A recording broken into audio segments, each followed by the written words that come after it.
As well as looking at how to manage your money, spend it wisely, and how to be a smarter investor, we also like to learn how to make money here on Money Talk Extra. One way is by setting up your own business. Arati Limbu is the founder of BabyBasics, and she joins me now in the studio. Good morning, Arati. Good morning, Peter. Can you tell me, how long ago did you come to Hong Kong and where did you come from?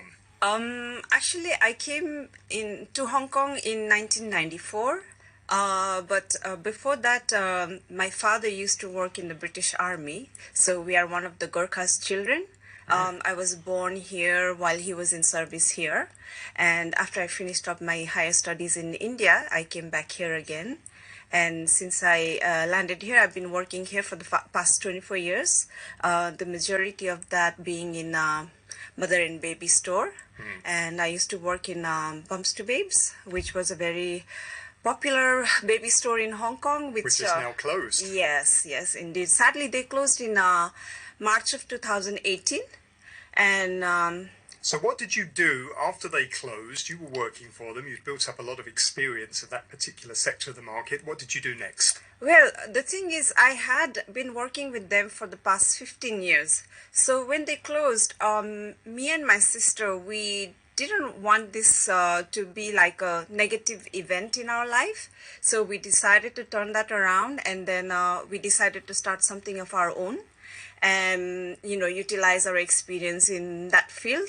And we pitched our business idea to some investors, which they liked. And then since then, we've been working on BabyBasics, which is kind of very similar to Bumps to Babes in terms of business module. But we are having fun, building it up. And what segment of the market do you hope to fill with BabyBasics?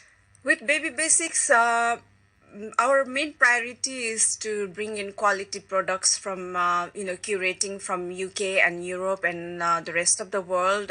Whenever we see the, opportunity, bring them over here and cater to our parents' community in Hong Kong.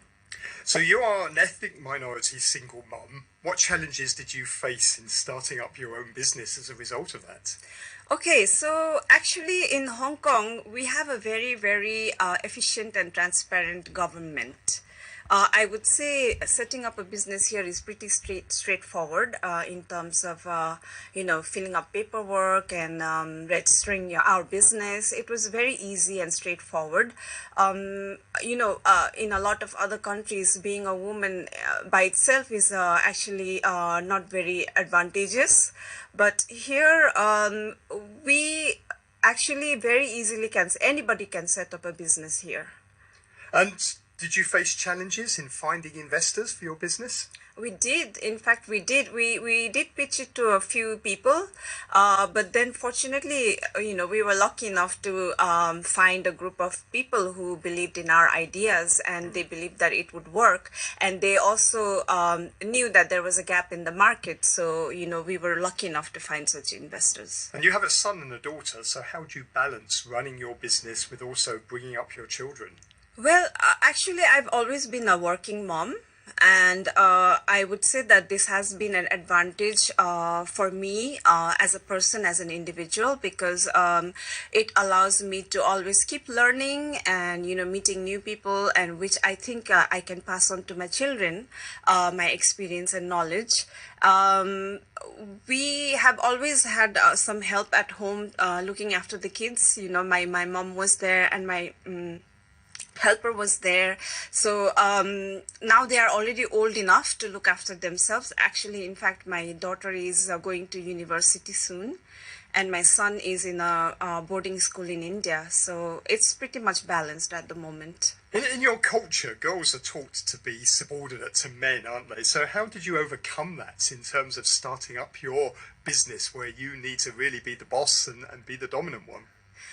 Right. Now, the thing is, yes, when we were growing up, we were always told to behave in a certain way. And our culture is also that. So pretty much I think everyone will resonate, girls from my community and my culture and from my subcontinent, they will understand when I say that. But then again, coming to Hong Kong and working here for the past so many years, it has slowly helped me develop, communication skills. And I think it was more of an organic process, I would say. So you've shattered the image, though, haven't you, of what a Nepalese girl is supposed to do? So you are an inspiration for other women in your position. I would actually be very happy if even one person could take inspiration from my story and then develop into someone with in their highest potential. So how is your business going? You have a shop, don't you? I think in Causeway Bay, and you also sell online as well. Yes, we actually have our shop in Central. It's right in the middle of the street, Queens Road, just opposite Zara, and I think that's a very good location for people to get access to it. And we do have also online, and we are doing pretty good at the moment. So what have been your experiences as an entrepreneur? Some tips that you would like to pass on to other people who are listening, who are maybe thinking of starting their own business? Actually, I would say that, you have to try it once without giving up, first thing, because, sometimes, and I have also gone through that, sometimes people might think, what if, things go wrong, what if they can't do a certain thing, but when you actually try to do it, even if one time you fail, there will always be another opportunity, another way of doing it. And then you just need to be more, persistent and do it more consistently. This has been my experience. And would you advise other people who are thinking about starting their own business in Hong Kong to take the plunge and go and do it? I would certainly, yes, I would. I would, ask them to try it once, twice, 3 times, at least 3 times, I would say. At least 3 businesses, or 3 times with the same business. Yes, well, three different ways of, going about it. Arati, it's a pleasure to meet you. Thanks very much for coming in today. Thank you for having me. It's more of an honor to me, actually. Thank you so much.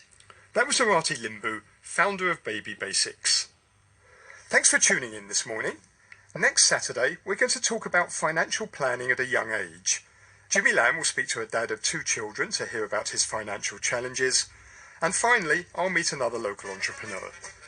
Please join me, Peter Lewis, next week at the same time, right here on Radio 3. Bye for now.